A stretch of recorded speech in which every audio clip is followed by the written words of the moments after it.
اللہ کا واسطہ دیتا ہوں فیصلہ باد سے دھوکہ نہ کھاؤ، اس کے بازاروں سے دھوکہ نہ کھاؤ، ہوش میں آؤ، ہم غلط جا رہے ہیں۔ اور میرے بھائی اگر مر کے اللہ کے پاس جانا ہے تو اس زندگی سے واپس آؤ، واپس آؤ، میں اللہ کا اس کے رسول کا واسطہ دیتا ہوں۔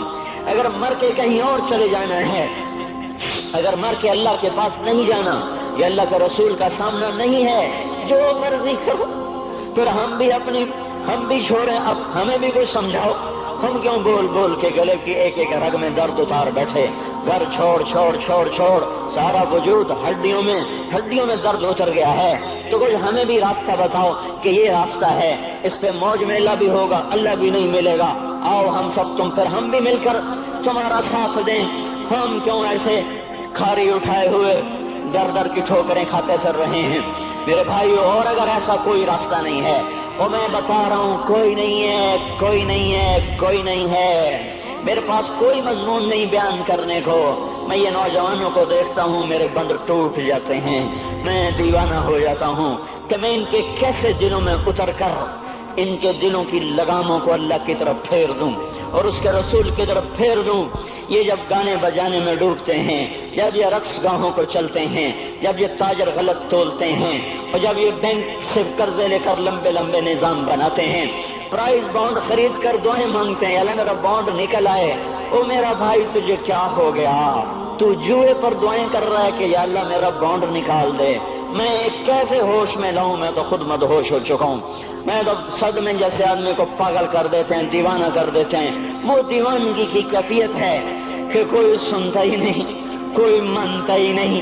4 دن کے تھوڑی دیر کے لیے ہائے ہائے کرتے ہیں، پھر وہی ڈگر، وہی راہیں، وہی غفلت، وہی صبحیں، وہی شامیں۔ کہاں سے کوئی آئے گا؟ کون سی آواز آئے گی؟ کوئی قیامت کے کڑکا کو سننا چاہتے ہو؟ کیا آسمان کے دھماکے سن کے توبہ کرنا چاہتے ہو؟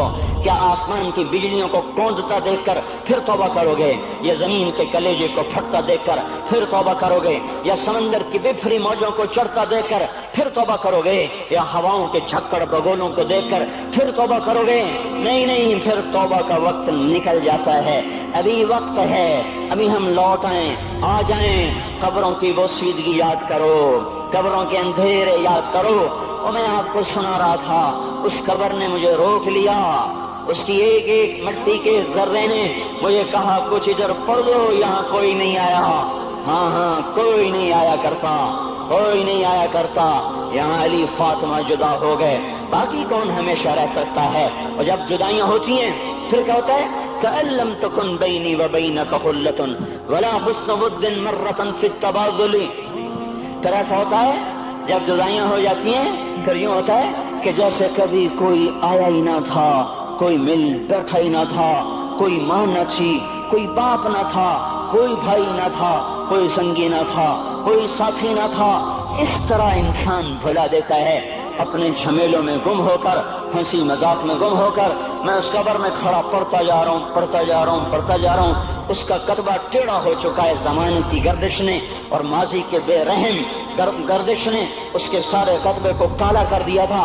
مجھے تجسس ہوا، میں دیکھوں یہ ہے کون جس کی قبر نے مجھ جیسے اجنبی کو رونے پہ مجبور کر دیا اور مجھے کھڑا کر دیا۔ میں قریب ہوا، میں نے جھاڑا تو پر لکھا ہوا تھا اللہ اکبر، رستم ہند امام بخش۔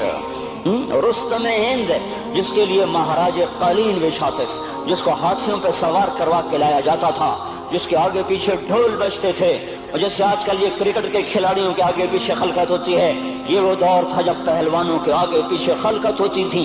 آج اس کی خبر ویران ہو کر کہہ رہی ہے کوئی ادھر بھی تو پڑھ کے جب چلتا جائے، کوئی یہاں بھی تو کچھ تحفہ دیتا جائے۔ میرے محترم بھائیو، جب موت آئے گی تو کوئی اولاد یاد نہ کرے گی، کوئی ماں باپ یاد نہ کریں گے۔ مائیں لال بھول جاتی ہیں، ماؤں کو بچے بھول جاتے ہیں، ماؤں کو بچے بھول جاتے ہیں، باپ اولادیں بھول جاتے ہیں، بیویوں کو خامن مل جاتے ہیں، خامدوں کو بیویاں مل جاتی ہیں، یاروں کو یار مل جاتے ہیں۔ وہ تو ہم ہیں جو جا کے تہہ خاک سو جاتے ہیں، اکیلے تنہا زندگی کا سفر شروع ہو جاتا ہے۔ علی بن ابی طالب جیسا شاہ سوار، اللہ تعالیٰ کا مقرب محبوب انسان، جس کو اللہ کے نبی نے کہا علی تجھے بشارت ہو، جنت میں تیرا گھر میرے گھر کے سامنے ہوگا۔ اتنی